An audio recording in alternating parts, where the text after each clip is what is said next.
Dobar dan, dragi gledalci. Moje ime je Jadranka Jevtić i vi gledate emisiju Profil. Danas sa nama je Darko Bađok, pokrajinski poslanik. Dobar dan, dobrodošli. Dobar dan, hvala na pozivu. Pre nego što budemo počeli pričamo o samoj aktualnoj političkoj situaciji u pokrajini, želela bi jedan deo vaše biografije da podelite sa našim gledalcima. Pa, rođen sam na dan pobede 9. maja 1972. godine u Zrenjaninu i otac sam muškog deteta, suprugom živimo i nadamo se naravno ćemo to i naše bogatstvo uvećati vrlo skoro. Što se tiče nekog privatnog plana, odnosno profesionalnog, dugo godina, skoro 20 godina sam imao svoju preduzetničku firmu i bavio sam se poslovima u oblasti marketinga. Po obrazovanju sam master inženjer menadžmenta i trenutno se bavim naučnim radom na doktorskim studijama Tehničkog fakulteta Mihajlo Pupin u Zrenjaninu. Što se tiče ostalih stvari, vezano za neka interesovanja, interesuje me zdrav način života, ekologija i naravno zainteresovan sam za to da se stvore uslovi za bolji život svih građana, pa i grada iz koga dolazim, a to je Zrenjanin, svih građana Vojvodine i naravno je naše lepe Srbije. Šta vam je politika donela, šta odnela? Pa, politika mi je dosta toga donela u smislu kontakata, komunikacije, upoznavanja mnogo kvalitetnih ljudi. Kvalitetnih u smislu da su to ljudi od kojih sam mogao dosta toga da naučim. A odnela mi je jedan deo zdravlja, kao i svima koji se bave stresnim poslovima. Tako da na tom kantaru, ako merimo, u svakom slučaju uvijek se postavlja pitanje da li bi neko preporučio i svom detetu da se bavi politikom i ja kažem da, bez obzira na sve da, jer je to način da sami utičemo na okruženje u kome živimo, odnosno stvaramo uslove za bolji život. Kažite mi, trenutno je to aktualnu političku situaciju u pokrajini? Pa situacija u pokrajini je, čuli ste sigurno više puta da pre svega poslanici Srpske napredne stranke kažu da je situacija veoma teška. Šta to konkretno znači? To znači da vlast oličena u Bojanom Pajtiću i njegovoj demokratskoj stranci već dugi niz godina naprosto na pogrešan način upravlja javnim poslovima u Vojvodini i to se može vidjeti pre svega po neravnomernoj raspodeli budžeta. I Pančevo, i Zrenjanin i mnogi drugi lokalne samouprave to i tekako osete, jer pre svega najznačajniji fond za kapitalna ulaganja autonomne pokrajine Vojvodine, danas se to zove Uprava za kapitalna ulaganja, na veoma netransparentan način raspoređuje sredstva i na, rekla bi se, politički motivisan način. To građani osjećaju i na svojoj koži i debelo veoma, da kažem, izjave koje su bile veoma nepromišljene od strane Bojana Pajtića, pa se sećamo tamo 2008. kada je govorio da će u naredne 3 godine svi putevi u Vojvodini biti rešeni, odnosno uređeni, a znamo da danas 50% puteva u Vojvodini nisu za drumski saobraćaj. Potom je rečeno da će apsolutno sva kanalizacija biti rešena u pokrajini i to čak i u svim naseljenim mestima, što naravno ne stoji da danas veliki infrastrukturni projekti poput tunela u Fruškoj gori i tako dalje. Znači, velika obećanja koja naprosto su Bojana Pajtića doveli u situaciju da moramo da napomenemo da to što je obećao, o čemu je pričao, nije ostvario. O tome govore svi ovi izbori, počevši od izbora za vanrednih pokrajinskih izbora od 2013. pa na ovamo, apsolutno sve izbore je Demokratska stranka izgubila ili bolje da kažem dobila Srpska napredna stranka. Zašto? Zato što Srpsku naprednu stranku danas vodi čovek kome se veruje. Čovek koji je pokazao da želi da unapredi život svih građana i mi svi koji smo u Srpskoj naprednoj stranci bili poslanici, funkcioneri ili članovi, naprosto radimo na tome. U tom smislu je neophodno promeniti pokrajinsku vlast kako bi krenuli napred. Tako da, ako me pitate u jednoj rečenici, da pokrajinska vlast čini da stanje u Vojvodini danas, pre svega za građane, izuzetno loše. Vi obilazite dosta i mesne odbore. Šta kažu građani? Na što se građani najviše žale? Da li je to nezaposlenost, da li je to poljoprivreda, da li je to privreda? Pa pre svega to su ekonomski motivi za njihovo nezadovoljstvo. Loše se živi u Vojvodini, iako se zna da je Vojvodina, a i učili smo u nižim razredima osnovne škole, predviđanja stručnjaka u oblasti poljoprivrede, a znamo da je Vojvodina pre svega poljoprivredni kraj. Sećate se dobro priče da su Japanci govorili da imaju Vojvodinu, to bi bila žitnica koja bi mogla prehraniti 2 Evrope. Holanđani su također pričali na tu temu i tako dalje. Znači, malo toga je pokrajinska vlada uradila da bi se popularizovala i poljoprivreda i uopšte da bi se stvorio ambijent za ljude koji treba da dođu sa svojim kapitalom, odnosno da investiraju svoj kapital. A sa druge strane imamo slučaj da se rade neke stvari koje su totalno apsurdne, gde pokrajina, odnosno vlada pokrajinska, formira svoju kancelariju u Briselu. Kancelarija vlade Vojvodine u Briselu apsolutno ničemu ne služi i troši novac građana Vojvodine. Kakva je atmosfera u Skupštini u Vojvodini? Pa, mogu da kažem tolerantno, obzirom da Srpska napredna stranka koja predvodi opozicioni blok se ponaša na tolerantan način u smislu korektnog izlaganja, ali mogu da kažem da suprotna strana i uopšte nije niti demokratična, niti tolerantna. To se pre svega ogleda u poslovniku koji su oni svojom većinom doneli. Taj poslovnik definiše da poslanici, u ovom slučaju i Srpske napredne stranke, imaju svega 5 minuta za izlaganje po temi.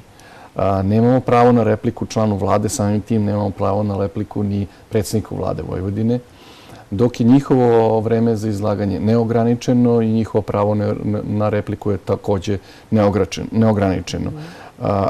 Ako ćete da napravimo paralelu sa Republičkim parlamentom, mogu da kažem da je veoma zanimljivo način na koji Demokratska stranka kritikuje Republički parlament i predsjednika vlade Republike Srbije.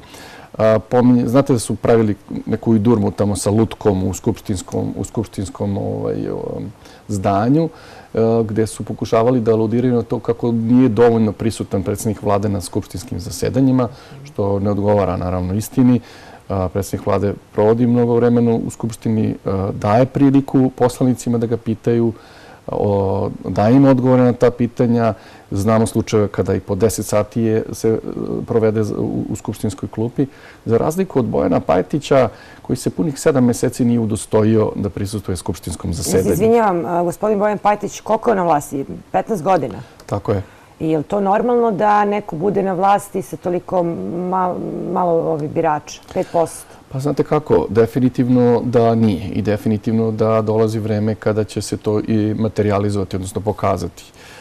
Srpska napredna stranka je na sve moguće legalne načine ukazivala i aludirala na Bojana Pajtića da shvati da je njihovo vreme davno prošlo, da građani više ne podržavaju ideju koju su imali čelnici Demokratske stranke i da su došle neke nove, mlade, energične snage koje mogu da promene ambijent, pre svega poslovni ambijent, kako sam i rekao, ulagače koji će omogućiti da se otvaraju radna mesta, što je naravno najvažnija stvar uopšte u našoj državi, i samim tim da se stvore uslovi za veći ekonomski napredak. Tako da, očigledno da njihova uljuljkanost u vlasti za svih ovih 15 godina je uticala i na njihovu moć rasuđivanja i oni danas žive u svom začaranom svetu. Neispunjene obaveze, sve što je obećavao gospodin Bojan Pajtić. Pa znate, ja imam čitav spisak toga, čak imam izjave iz dnevnih novina, datume i tako dalje. Znači, prosto je to već iluzorno ponavljati koliko puta šta su sve obećali, a nisu uradili. Ali oni idu i korak dalje. Pa se dešava da podmeću kukaviče jaja, pa se dešava da se pojavljuju grafiti smrt Bojanu Pajtiću u Novom Sadu, pa se ispostavi da je to radio član Demokratske stranke i tako dalje. Znači, ta stalna podmetanja očigledno da Demokratska stranka nema adekvatnog saradnika ili savjetnika za politički marketing, jer vremena prljavih kampanja i podmetanja su davno prošle i građani jako dobro znaju da prepoznaju ko govori istinu i ko je zaista sposoban da nešto uradi. Ćemo nešto napraviti, neku analizu rada samog pokrajinskog i republičkog parlamenta? iz vašeg ugla? Ta analiza je teško uopšte i napraviti analizu, znate. Mi u pokrajinskom parlamentu zasedamo nekada jedanputa mesečno, a nekada jednom u 2 meseca. Kako to? Pa vrlo jednostavno. Ne postoji zainteresovanost vladajuće koalicije da se nešto konkretno radi na dobrobit građana. Znači, mi itekako imamo o čemu da pričamo, mi itekako imamo šta da ih pitamo, mi itekako imamo šta da predlažemo. Mi smo više puta ukazivali na neke činjenice koje su, ajde kažemo, veoma problematične. Imamo priliku, evo, pre neki dan izašla je kompletna informacija o dvorcu Heterlend u Novom Bečeju. To je, da kažemo, jedna zgrada prilično zapuštenom stanju, namenjena deci sa posebnim potrebama. I pre više godina je iz pokrajinske kase namenjeno 156 miliona za obnovu toga i to je pompezno najavljivano i tako dalje. Od tog novca nema ničega, od renoviranja tog doma za nezbrinutu decu također nema ničega.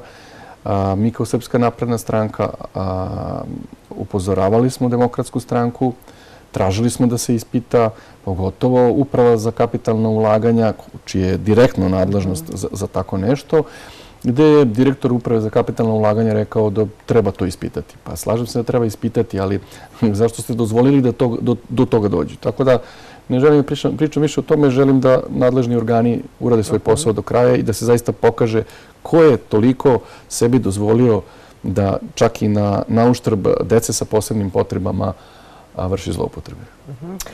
Pričalo se da gospodin Bojan Pajtić ne dolazi na posao. A da li dolazi njegov tim isto tako na posao u Skupštini?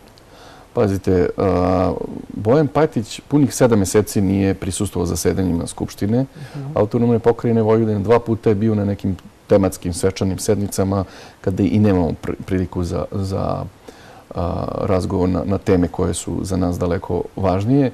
Tako da ove podatke ne govorim na pamet. Ne govorim zato što sam sedeo u skupštinskoj klupi pa beležio to. Nego postoje zvanični zapisnici koji se nalaze na sajtu Autonomne pokrajine Vojvodine. I svaki novinar se može istraživačkim novinarstvom pozabaviti time i to vidjeti. Ja sam se pozabavio time i utvrdio sam ono što je bila moja sumnja, da on 7 meseci nije dolazio na skupštinska zasedanja. Toliko o licemernom pristupu i kritici republičke vlade i premijera i njegovog dolaska ili nedolaska u Skupštinu Republike Srbije. Da li možete podeliti s našim gledalcima neku raspravu koja je bila zanimljiva u posljednjem periodu? Pa znate kako, bilo je više toga, ali posebno interesantno možda gledalcima vaše televizije. Tema rebalans budžeta Autonomne pokrajine Vojvodine, koja je uvijek aktuelna obzirom da se radi o sredstvima i njihovoj nameni, odnosno preraspodeli namene i tako dalje. I tu je bilo posebno zanimljivo jer je tim Srpske napredne stranke, odnosno poslanički klub, na izuzetno, po meni, izuzetno dobar način kritikovao rad pokrajinske vlade i donošenje tog rebalansa budžeta. Znate, mi smo upozoravali na nepravilnosti i loš način donošenja budžeta za ovu godinu, pa se ispostavilo da smo bili u pravu jer dolazimo u situaciju da se radi rebalans. Baš upravo na onim tačkama koje smo mi kritikovali kao neodgovarajući. Tako da poslanik koji je izabran na direktnim izborima iz ove izborne jedinice, Jovan Lazarov, koji je jedan od naših stručnjaka iz tima vezano za finansijska pitanja i izuzetno dobro je elaborirao na tu temu. Veoma jedna konstruktivna rasprava gde opet nismo imali na toj sednici Bojana Pajtića. Nije smatrao za bitnim da se pojavi, to jest pojavio se, a bio je neko kraći vremenski period u sali i izašao, kao da ga dalje tok rasprava ne interesuje i pokazuje da ga u stvari ne interesuje ni šta imaju da kažu poslanici opozicionih stranaka, u ovom slučaju Srpske napredne stranke. Tako da za mene su posebno zanimljiva ta zasedanja kada se priča o budžetu, o rebalansu budžeta i tako dalje. I verujem da ćemo i sad krajem godine ponovo imati jedno zanimljivo skupštinsko zasedanje. Brojna su pitanja koje mi postavljamo, a odgovora je sve manje ili ih i nema, znate. Koje pitanje najčešće postavljate? postavljamo najčešće pitanje, pošto mi svi predstavljamo građane iz svojih, da kažemo, izbornih jedinica. I onda su to uglavnom pitanja vezana pre svega za funkcionisanje nekih institucija u lokalnoj zajednici. Pa ja, recimo, kada je u pitanju grad Zrenjanin, mogu da se pohvalim da preuzimanjem odgovornosti za upravljanje grada Zrenjanina 2012. godine Srpska napredna stranka je formirala jedan tim koji se bavi pre svega temom izdavanja u zakup državnog poljoprivrednog zemljišta. To je izuzetno važna tema u ovom našem banatskom regionu, gde je pravilnim radom tog tima pronađena neka zemlja koja je bila, da kažemo, nevidljiva u nekom prethodnom periodu i u roku od 2 godine je budžet uvećan za 1.000.000 evra. Budžet, kad kažem budžet, mislim na prihode od izdavanja u zakup državnog poljoprivrednog zemljišta na teritoriji grada Zrenjanina. Po zakonu 60% tih prihoda ostaje lokalnoj samoupravi, 40% ostaje lokalnoj samoupravi, 30% ide državi i 30% ide pokrajini. Ja sam pravio paralelu između sredstava koje su iz tog agrarnog budžeta, odnosno tih prihoda pripale pokrajini i pravio sam paralelu između, sa druge strane, sredstava koje su iz pokrajine otišle za poljoprivredu na teritoriji grada Zrenjanina. Znači, ta poređenja, ako mogu tako da kažem, nisu ni za poređenje, jer su sredstva koja su vraćena na neki način gradu na temu poljoprivrede skandalozno mala. A opet moram da ponovim u toj celoj priči i moje pitanje koje se više puta provlačilo kroz Skupštinu, a nisam dobio adekvatan odgovor je zašto Zrenjanin kao najveći, teritorijalno najveći grad u Vojvodini, kao grad koji je po broju stanovnika negde na 3. mestu i koji ozbiljno puni budžet autonomne pokrajine, zašto Zrenjanin iz Fonda za kapitalno ulaganje odnosno sadašnje uprave za kapitalno ulaganja 2013. godine dobio ukupno 0,30% sredstava, a 2014. godine dobio 0% sredstava. Znači, to je najbolji primjer kako pokrajinska vlast kažnjava Srpsku naprednu stranku u sredinama gde smo preuzeli odgovornost za upravljanje lokalnom sredinom, kao što je to pitanje u Zrenjaninu. Samo što mislim da im je tu velika zabluda, znate, jer ne kažnjavaju oni Srpsku naprednu stranku, oni kažnjavaju građane Zrenjanina, kažnjavaju sve ljude koji se bave poljoprivredom kada je ova tema u pitanju. Stoga im se to vraća kao bumerang, otuda, mislim, to je jedan od pokazatelja zašto je toliki nizak rejting Demokratske stranke, jer njihovi potezi su potezi očajnika. Da li podjednako podnose osjećaj odgovornosti svi poslanici? Pa znate, to je pitanje koje bi morali postaviti pojedinačno svakome. Ali mogu da tvrdim u ime poslaničkog kluba Srpske napredne stranke da i tekako osjećam odgovornost, jer znate, imati sva 3 nivoa vlasti, a to ćemo definitivno imati nakon sledećih izbora, pruža pravu priliku da u svim tim lokalnim sredinama gde sada osjećamo nedostatak, kada kažemo priliva sredstava od strane pokrajine, će to biti pod znacima navoda ispeglano, odnosno ravnomerno će se raspoređivati budžet pokrajine i na taj način omogućavati ravnomeran razvoj svih sredina. Znači, da ne zamere prijatelji u Novom Sadu ili nekim drugim sredinama, znači nije samo Novi Sad, Vojvodina, nego svi naši gradovi, sva naseljena mesta zaslužuju da neko to sistematski obradi, pogleda, isprati i tako dalje. Mogu da vam kažem, kad već pričamo o lokalnim stvarima, a to je veoma bitna činjenica, da je upravo taj najznačajniji, najveći fond pokrajine, Uprava za kapitalna ulaganja, ove godine nekih 12 tematskih konkursa raspisala, gde su se ozbiljna sredstva, po znacima navoda, delila. Imali smo priliku da mali broj lokalnih samouprava može da konkuriše zato što morate samo jednim projektom tematski, možete, odnosno samo jednim projektom tematski da konkurišete i grad Zrenjanin je tu konkurisao na upravo svim ovim tematskim konkursima. Prošao je jedan jedini konkurs na nekih 40 miliona dinara, a otprilike sredstva koja se dele od 50, 100 do 200 miliona dinara. Moja procena je da je normalan odnos snaga, odnosno da se ravnomerno raspoređuje budžet, da bi se u grad Zrenjanin slilo realno između 700 miliona i milijardu dinara. To je za jednu lokalnu samoupravu i tekako važno. S druge strane, imamo situaciju da se upravo taj novac gura u sredine poput Inđije, Sente, koje su već okarakterisane na način koje jesu, odnosno da i dalje tamo u vlasti participira Demokratska stranka. Kad ste spomenuli izbore, hoće li biti izbora i vaše očekivanja? Naravno će izbora biti. Pitanje je naravno datuma. Moje očekivanja su vrlo jasna. Ja mislim da sam i dovoljno sugestivno to malo čas i rekao. Znači, apsolutno građani Srbije veruju Srpskoj naprednoj stranci i predsjedniku vlade gospodinu Aleksandru Vučiću i u tom smislu opravdaćemo njihovo poverenje. Tačnije, potrudit ćemo se da zadobijemo poverenje za naredne 4 godine i siguran sam da će se i projekti veliki, i infrastrukturni i vezano za dovođenje investitora i tekako sprovoditi u naredne 4 godine. Tako da sve ono, a i danas smo imali prilike da dobijemo pozitivne vesti i od Evropske unije i od Svetske banke, odnosno MMF-a, koje govore u prilog tome da bolne reforme ipak daju rezultat. Šta biste poručili onda gledaocima, građanima Vojvodine, pokrajine za 2016. godinu? A da ne bude oni kliše, bit će bolje.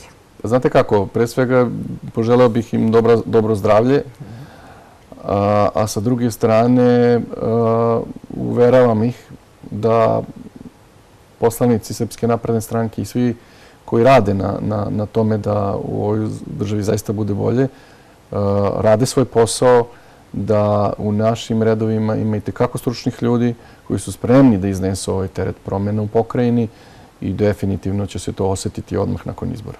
Da li postoji nešto što vas nisam pitala za trenutnu političku situaciju u pokrajini? Znate, puno toga se dešava.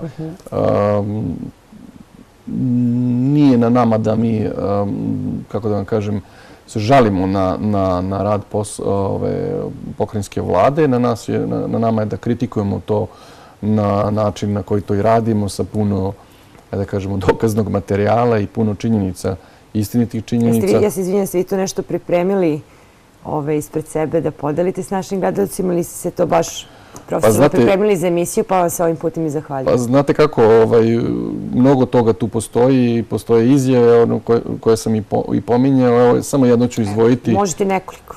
Izdvojit ću vam izlivu koju dao Bojan Pajtić u Blicu 13. septembra 2007. godine, gde je rekao za 6 godina u Vojvodini će biti iskorenjena nezaposlenost. Činjenice govore da danas u autonomnoj pokrajini Vojvodini oko 185.000 nezaposlenih. Izjava da će dati ostavku ukoliko se u Razvojnoj banci utvrde malverzacije. Podsjetit ću da je ovaj fijasko građane Vojvodine koštao, koliko čujem sad, i preko 100 miliona evra. Znači, toliko o izjavama. Zatim, bilo je tu, da, posebno zanimljiva izjava, također u Blicu, ne znam kako baš samo u Blicu, ali novi medicinski kompleks Kamenica 2 bit će završen do kraja 2011. I bit će to Švarcvald na obroncima Fruške gore. Ovo je objavljeno 27. avgusta 2010. godine. Činjenice govore da se Kamenica 2 gradi od 2008. godine, iako je rok bio 2 godine. Činjenice govore da 5 puta obarana nabavka za akceleratore. Činjenice govore da je opet Demokratska stranka problem pokušala da pronađe u Srpskoj naprednoj stranci, rečima da je Republička komisija za zaštitu prava ponuđača, da iza nje stoji Srpska napredna stranka. Činjenice govore da je predsjednik te komisije bio čovjek koji je postavljen u doba vlasti Demokratske stranke. Činjenice govore da se, nažalost, lista čekanja na zračenje u Kamenici ne spušta ispod 1000. Činjenice govore da brojni građani Vojvodine koji su, nažalost, u teškom stanju ne dočekaju zračenje. Činjenice govore da je cela Vojvodina maltene usmerena na Kamenicu, toliko značajan medicinski kompleks, i činjenice govore da je ovo možda i najbolji primjer bahatosti vlasti, pokrajinske vlasti Demokratske stranke Bojana Pajtića. A zašto vi iz vašeg ugla lično Zašto mislite da gospodin Bojan Pajtić neće da ostavku? Zašto onda ne podnese ostavku kada, eto, znači argumentovanje činjenice, ništa nije uradio, uradio je zapravo jednu katastrofu, izađem iz politike, bavim se privatnim poslom. Zašto onda to ne uradi? Što čeka izbore na kojima se zna da će izgubiti izbore? Šta se čeka? Pa znate kako, mudri ljudi kažu da čovjek treba da zna i pravo vreme i način kada treba se povući. Znači, niko nije večan i, kako to narod kaže, ničija nije gorela do zori. Prema tome, morate njega pitati za tačan odgovor. Ne znam da li bi došao u emisiju kad bi ga izvala. Ovim putem ga pozivam, ali ja ne znam da će on doći. Opet, sa druge strane, mislim da mu je jasno da polako ulazi i on i njegova stranka u političku istoriju i da još uvijek možda pokušava da do samih izbora iskoristi šta možda iskoristi iz tih fondova. Znate... Čak je kupovao i jako skupe službene automobile. Tako je. Tako je. Sramno je bilo i sama ta javna nabavka je bila sramna. Očigledno je bila podređena jednom ponuđaču, odnosno favorizovala jednog ponuđača gde su pominjena kožna sedišta i Bog zna kakva luksuzna oprema u današnje vreme, mislim, onako totalno nepotrebno. Moguće, što se i nameće kao logika, da će doneti budžet takav da će pokušati to da iskoriste u predizborne svrhe.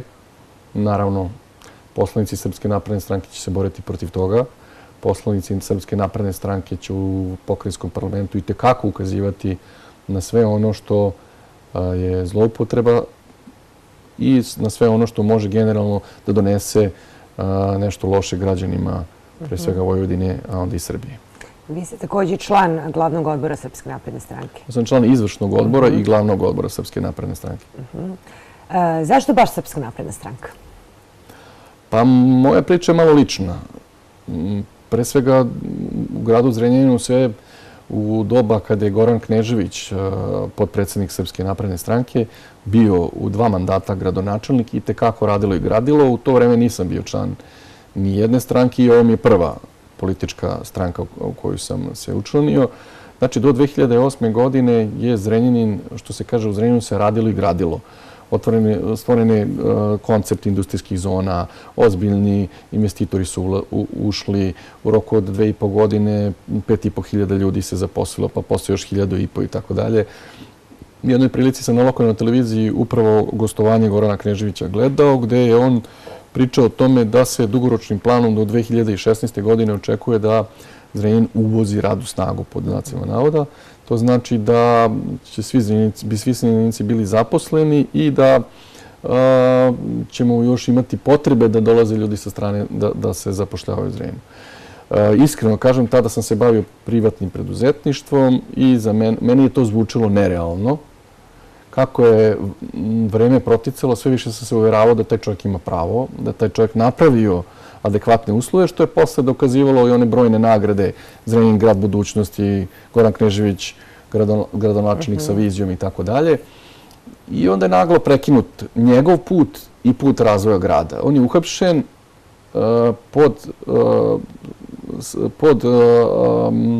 ajde tako da kažem, nekim indicijama da je zloupotrebio svoj položaj i tako dalje. Naravno, to se posle dokazalo da nema veze s vezom i da je bio meta političkog obračuna. I znate kako, mi koji živimo u Zrenjaninu jako dobro znamo ko je kakav. I svi Zrenjaninci su nakon njegovog izlaska iz pritvora imali potrebu da se poistovete sa njegovim sudbinom, jer je i njegova sudbina nekako sudbina grada. Znate, dok je on radio i gradio i grad se razvijao, kad je on sklonjen nasilno političkim jednim pokvarenim činom, tako i grad stao. I nekako kao osoba koja želi da nastavi da živi u gradu kome je rođena i kome sam stekao obrazovanje, prijatelje, porodicu, osjetio sam ličnu potrebu da se stavim na raspolaganje gospodinu Goranu Kneževiću. On je to tada prihvatio i od Svetog Save 2010. godine Goran Knežević, a potom i ja, postali smo članovi Srpske napredne stranke i sve do sada radimo isključivo u interesu građana Zrenjanina, Vojvodine i Srbije. Kad bi vas neko pitao od stranih turista po čemu je grad Zrenjanin poznat, šta biste mu rekli?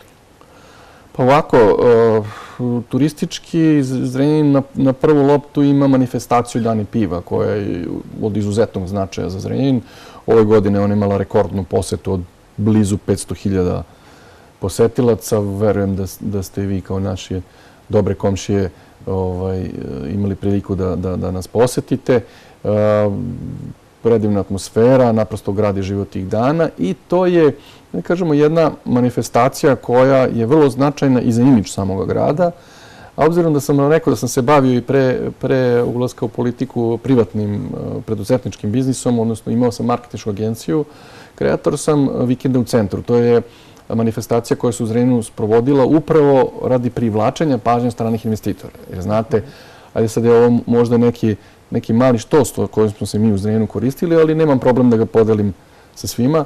Znate, kada dođe jedan investitor u određenu sredinu i vaga, on u principu dobija slične uslove i u Zrenjaninu i u nekim manjim i većim sredinama. Kad kažem uslove, svi smo mi spremni da mu dajemo neke posebne uslove ukoliko on garantuje zapošljavanje određenog broja ljudi i tako dalje. Kad kažem posebne uslove, mislim na nižu cenu zakupa zemljišta ili čak i besplatno zemljište, samo da investira i da zaposli veći broj ljudi. Vidite, tom investitoru nije svejedno gde će doći, jer kada on osnuje svoju firmu i krene da radi, on praktično od 12 meseci godišnje provede tu 7, 8, nekad i 10 meseci. Pa njemu lično je veoma bitno u kakvoj sredini provodi vreme. Pa kada mi napravimo atmosferu da je Zrenjanin grad lepih ljudi, nasmešenih ljudi, pozitivne atmosfere, grad koji ima puno toga da ponudi u svakom smislu, onda i taj investitor prelomi i kaže pa ovde je fina atmosfera. Mi sad imamo u industrijskoj zoni Bagljaš ozbiljan broj i nemačkih investitora, i italijanskih investitora koji samo proširuju. Evo, pre neki dan je najveći investitor, odnosno investitor koji je najveći broj ljudi u Zrenjaninu zaposlio, Drexel Mayer, najavio i potpisao ugovor o proširenju svojih proizvodnih kapaciteta i očekujemo u narednih godinu i po dana zapošljavanje još 1000 ljudi, a oni zapošljavaju sada, nemojte me tačno držati za reč, ali oko 5000 ljudi, odnosno oko 4500 ljudi. Tako da u tom smislu to su značajne stvari da kad vi kažete šta može, po čemu je grad prepoznatljiv i može da ponudi, ajde kažemo u tom nekom marketinškom smislu, dobra zabava, fini, nasmejani ljudi koji su uvijek spremni za saradnju. Što se tiče samih kapaciteta, imamo industrijske zone, imamo bescarinsku zonu, imamo slobodnu zonu, imamo tim gradonačelnika koji je uvijek spreman da u pola noći ako treba zaseda, rešava brzo sve što je potrebno. Imamo odlučnu komunikaciju sa republičkim ministarstvima gde takođe imamo, da kažemo, potporu za sve ove naše akcije, tako da Zrenjanin kao grad, fali nam naravno, ja ću vam reći konkretno, mi planiramo da u narednih nekoliko godina zaposlimo do 10.000 ljudi, odnosno oko 10.000 ljudi, što će generalno rešiti maltene skoro sve probleme grada, jer od budžeta grada Zrenjanina 30% su prihodi od poreza na plate. Znači, što više otvaramo radnih mesta, veći, odnosno bogatiji budžet grada, samim tim i grad. Zrenjanin kao grad, evo, je ekskluzivna informacija, ne znam da će mi zameriti gradonačelnik što to iznosim, ali kreće se rade kanalizacija po naseljenim mestima. Zrenjanin će biti prvi grad, nadam se ne jedini, prvi grad u Srbiji koji će apsolutno srediti kompletnu vodovodnu i kanalizacionu infrastrukturu kako u gradu, tako i u naseljenim mestima. Približili smo se kraju današnje emisije. Hvala vam što ste bili gost. Želim vam puno uspeha i poslovno i privatno. Pozdraviti ceo Zrenjanin. Hvala, takođe. Vi ste gledali još jedno izdanje emisije Profil. Vidimo se sledeće nedelje, četvrtak u 18 časova. Doviđenja.